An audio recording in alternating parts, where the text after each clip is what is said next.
Rouen. Voici l'église Saint-Godard qui assurément est l'une des grandes méconnues de la ville. Un peu laissée à l'abandon, il faut bien le dire. Mais qui était ce Saint-Godard qui donne son nom à cette église? C'était un évêque canonisé qui vivait au VIe siècle. Il est mort en 525 et son sarcophage se trouvait dans le premier édifice. Cette première église contenait également le sarcophage de Saint Romain, qui vécut un siècle plus tard et qui est mort en 644. Le corps de Saint Romain a été déplacé à la cathédrale Notre-Dame de Rouen en 1090, mais le sarcophage était resté ici.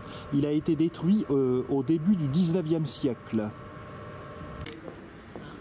Place Saint-Godard, c'est le côté nord de l'église. Un édifice antérieur a brûlé en 1248. L'édifice, tel que nous le voyons actuellement, date essentiellement des XVe et XVIe siècles. Quant au clocher actuel, il date du début du XVIIe. Il n'a pas été achevé, il devait y avoir une flèche pyramidale au sommet. Le portail ouest, hélas, encrassé. L'édifice actuel comporte des éléments de gothique flamboyant, mais également des éléments Renaissance. Il comporte 3 nefs d'égale hauteur. On en voit 2 ici, et le clocher nous cache la 3e nef. Je vais contourner l'édifice. L'église Saint-Godard se trouve à proximité de l'ancienne église Saint-Laurent, que vous apercevez là-bas, qui n'est plus consacrée au culte, mais qui abrite les locaux du musée de la ferronnerie de Rouen, le Sec des Tournelles. Face à l'église Saint-Godard se trouve d'ailleurs un autre édifice important de Rouen, c'est le musée des Beaux-Arts, qui est l'un des principaux musées de province en ce qui concerne donc les beaux-arts en France, avec Grenoble et Lille.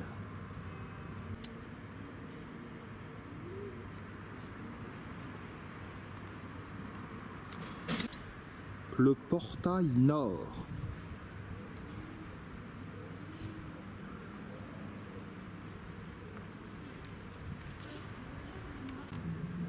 Comme l'église Saint-Patrice de Rouen que j'ai filmée dernièrement et que vous pouvez voir sur ma chaîne YouTube, l'église Saint-Godard comporte une panoplie de 24 vitraux absolument magnifiques, des vitraux Renaissance et également des vitraux du 19e siècle. Aspect de la place Saint-Godard.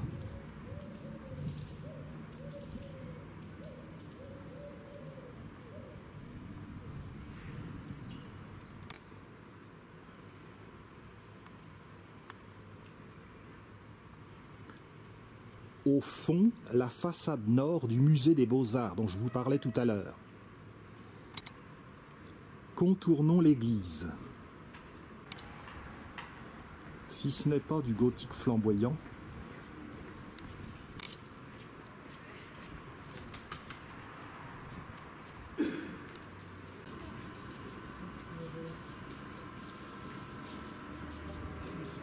nous revoici à proximité de la façade sud.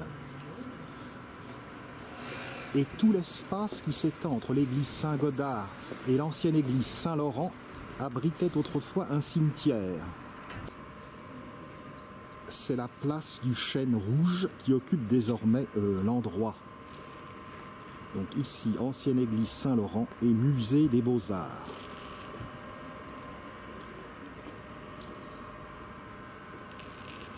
Allons visiter l'église Saint-Godard qui est exceptionnellement ouverte. C'est très rare de la trouver ouverte.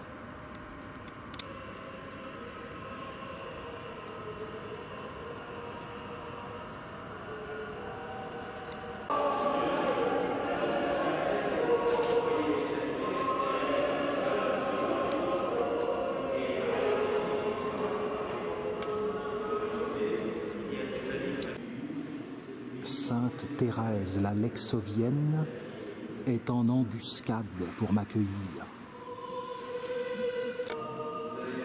Cet édifice a souffert des destructions commises par les Huguenots en 1562. Elle a failli disparaître pendant la Terreur. Cependant, elle a été sauvée sous le Premier Empire grâce à l'action d'un abbé énergique. C'est sous le Second Empire qu'elle a retrouvé un peu de lustre.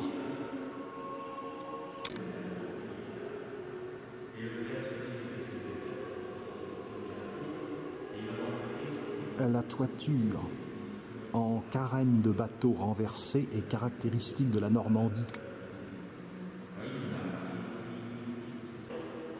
L'église Saint-Godard comporte 2 orgues, une à cet endroit que nous verrons plus en détail tout à l'heure et une autre dans le chœur. C'est la seule église de Rouen qui comporte 2 orgues.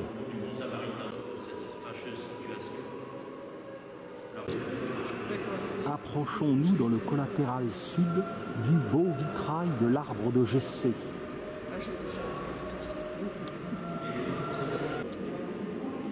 Le vitrail de l'arbre de Jessé date de 1506. Il affirme la filiation de Jésus avec le Dieu des Juifs.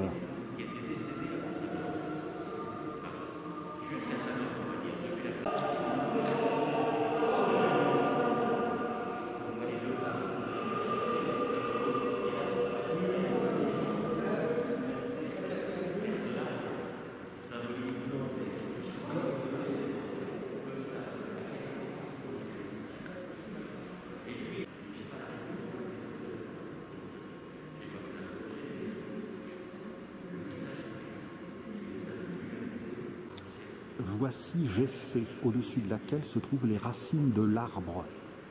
Autour se trouvent des prophètes non identifiés. Ce vitrail a été réalisé par un Hollandais, Arnoux de Nimègue, qui vint à Rouen vers 1500. Au-dessus de Jessé se trouve le roi David.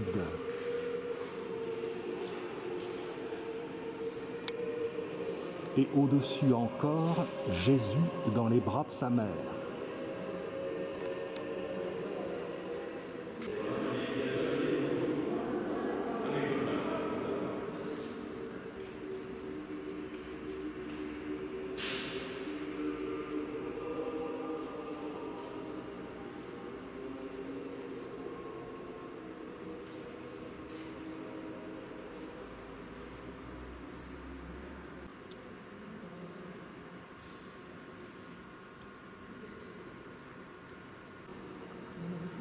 Pénétrons dans la nef centrale. Sous le chœur se trouve la crypte, construite au XVIe siècle.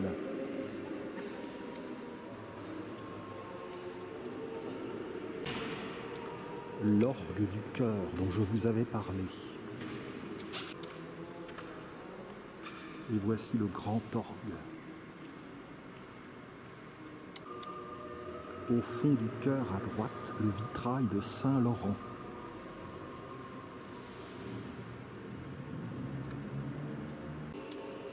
Ces vitraux de Jolivet et Marquis ont été installés en 1852. Il n'y a donc pas ici, comme je l'ai dit, que des vitraux Renaissance, mais également de beaux vitraux du XIXe siècle. En 1939, les vitraux Renaissance ont été démontés et transportés à Niort. Ils ont échappé au désastre des bombardements de la Seconde Guerre mondiale. Les vitraux du XIXe siècle, par contre, ont souffert.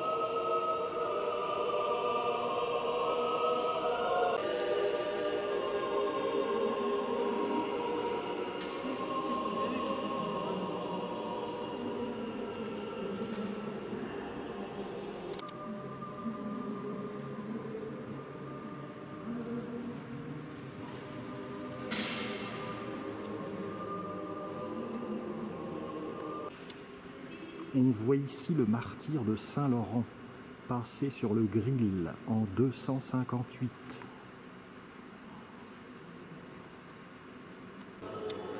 Le vitrail central dans le chœur est celui de la gloire du Christ.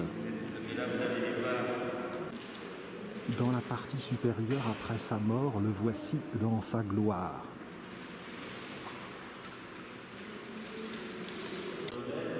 Et c'est à gauche, dans le chœur, que se trouve le vitrail de Saint Godard, qu'il ne s'agit pas de louper, puisque c'est le héros du lieu. Saint Godard, qui était le saint patron de Rouen, avant d'être supplanté par Saint Romain dans le chœur des Rouennais. Mais qu'a-t-il fait de spécial, ce fameux Saint Godard? Eh bien, il a édicté les règles d'asile dans les églises.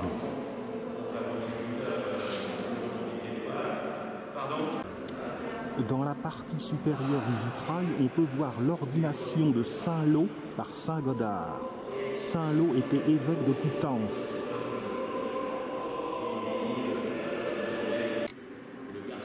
Dans le collatéral nord, on peut voir le vitrail de Saint Romain. Ce vitrail a été scandaleusement abîmé par des vandales dernièrement, qui ont jeté des pierres, brisant une partie du vitrail. Il s'agit d'un vitrail composite, car certains éléments datent de la Renaissance, mais ont été en partie restaurés au XIXe siècle. Saint Romain vivait sous le bon roi Dagobert, mais il s'est fait voler la vedette par le bon Saint Éloi. Mais je le répète, c'était le patron de Rouen, après Saint Godard. Saint Romain fait s'effondrer un temple païen. Saint Romain fait reculer la Seine lors d'inondations à Rouen. Le miracle du Saint-Crème. Saint Romain voulait consacrer des fonds baptismaux. Il envoie un petit commis chercher le Saint-Crème, mais le vase tombe par terre et le voilà qui se brise. Saint Romain, par un miracle, a reconstitué le vase.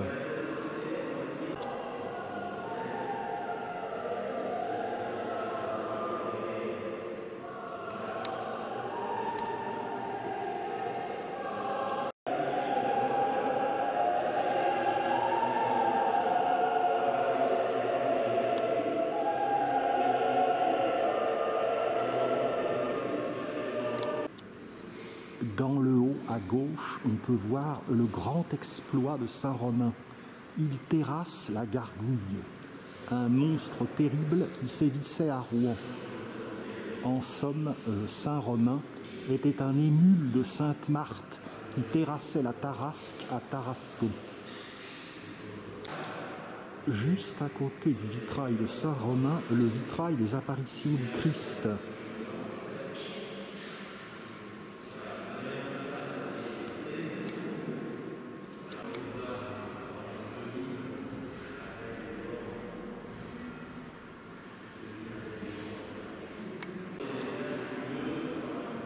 Le magnifique vitrail de la peste à Rouen.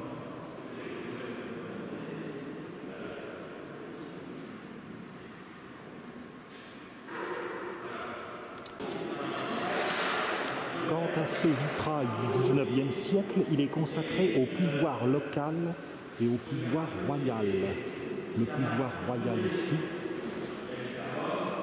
local ici.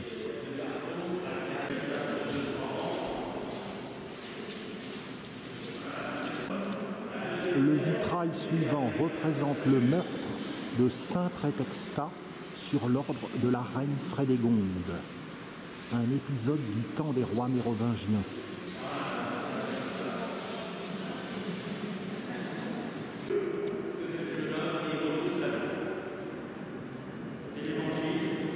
Vitrail des mers.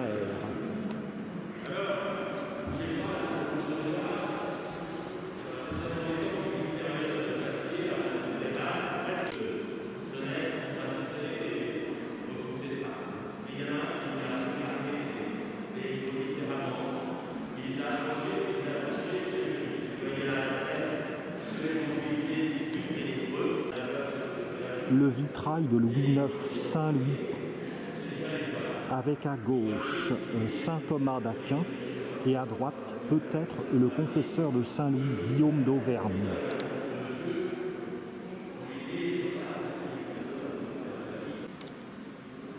Un vitrail du XIXe siècle, le vitrail de la musique.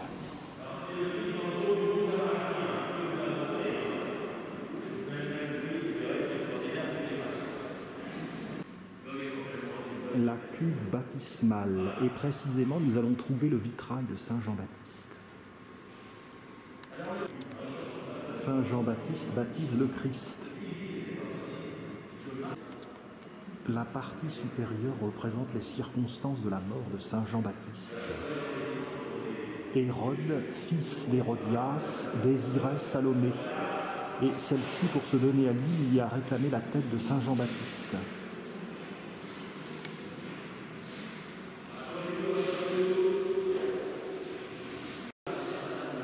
Ce petit vitrail du XIXe siècle est celui de Saint Joseph, le père adoptif du Christ.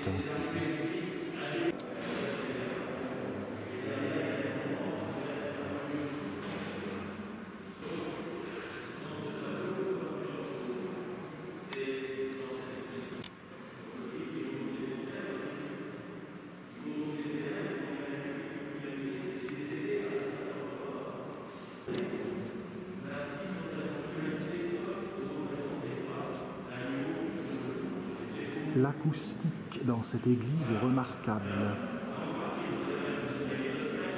On y donne de nombreux concerts. Dans le collatéral sud, le vitrail le plus récent, qui date de 1867, c'est le vitrail de l'Immaculée Conception. L'idée selon laquelle la Vierge était née sans péché originel.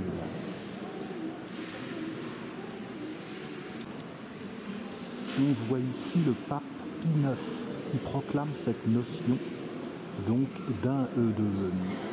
d'Immaculée Conception.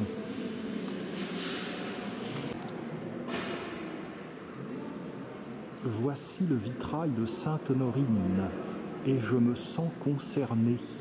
En effet, cette Sainte Honorine, qui était originaire soit de Bayeux, soit du pays de Caux, a été martyrisée à Lillebonne. Son corps a été jeté dans la Seine et elle a été retrouvée au Havre, à Graville, où il y a désormais un prieuré de Graville, avec l'église Sainte-Honorine, que vous pouvez voir sur ma chaîne YouTube. C'est le bas du vitrail qui concerne Honorine. Elle doit partager la vedette en fait avec Saint Charles Borromée, archevêque de Milan, qui est au-dessus.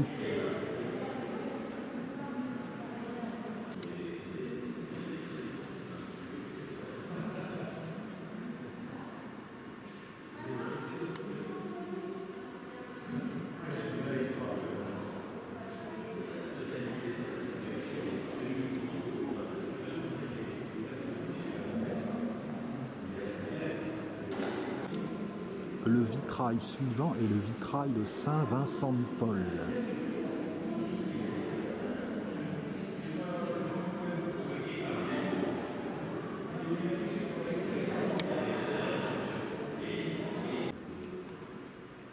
Saint Vincent de Paul est le fondateur des Enfants trouvés.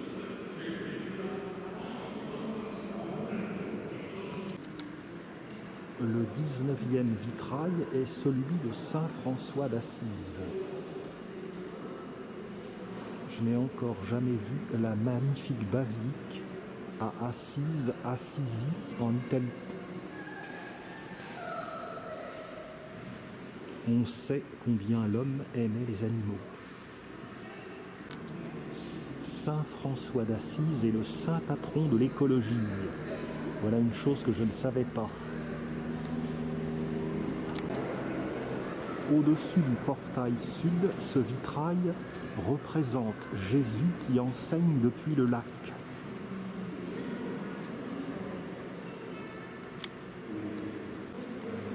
Le lac en question est le lac de Génézareth.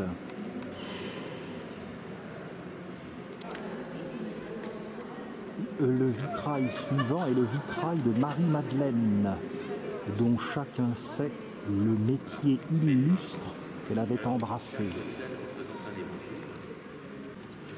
Voici cette brave Marie-Madeleine nettoyant les pieds de Jésus.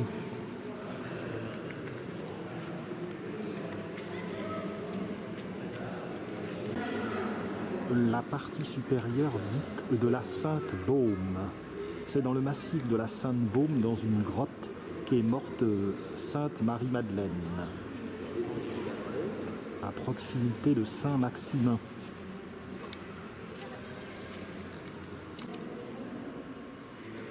La série des vitraux magnifiques se poursuit avec le vitrail du baptême de Clovis, le fameux roi mérovingien. Baptême par Saint Rémy à Reims.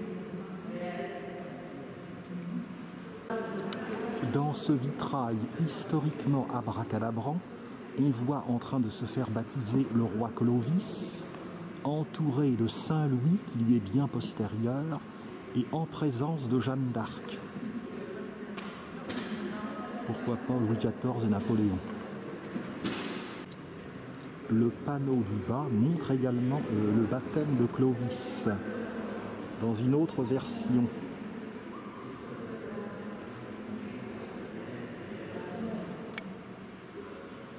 La France devenait fille aînée de l'Église. Saint-Rémy.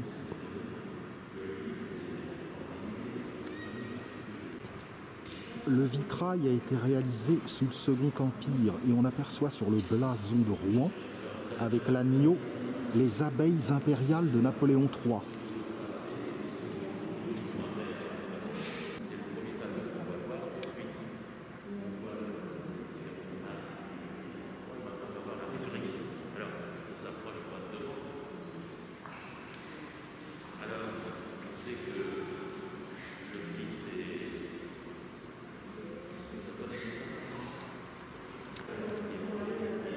Vitrail de la conversion de saint Paul, Saül de son nom juif.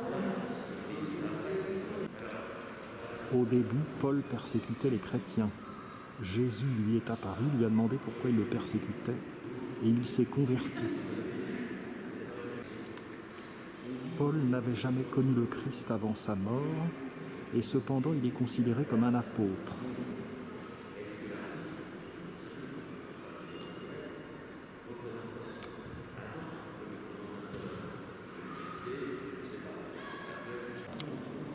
Le panneau au-dessus de la conversion de saint Paul est la conversion de saint Augustin, l'un des penseurs les plus importants du christianisme.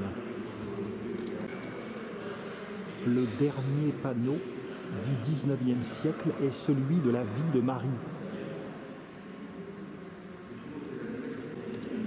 Les parents de Marie, Anne et Joachim, se rencontrent devant la porte dorée à Jérusalem. Naissance de Marie, une servante la tient dans ses bras, tandis que sa mère, Sainte Anne, est encore couchée. Annonciation, l'archange Gabriel annonce à Marie qu'elle va accoucher de Jésus. Marie rend visite à Élisabeth. Toutes les deux sont enceintes, l'une de Jésus, l'autre de Saint Jean-Baptiste. Naissance de Jésus. Dans les tables. Adoration des mages Gaspard, Melchior et Balthazar. Un ange avertit Marie de sa mort prochaine. Mort de Marie. L'Assomption, Marie entourée d'anges, monte au ciel pour rejoindre Jésus.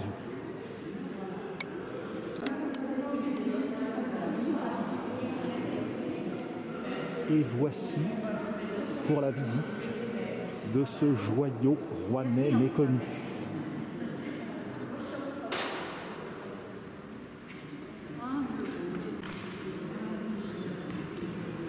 l'église est illuminée par l'œuvre d'un artiste slovène. Il s'agit de Marko Rupnik.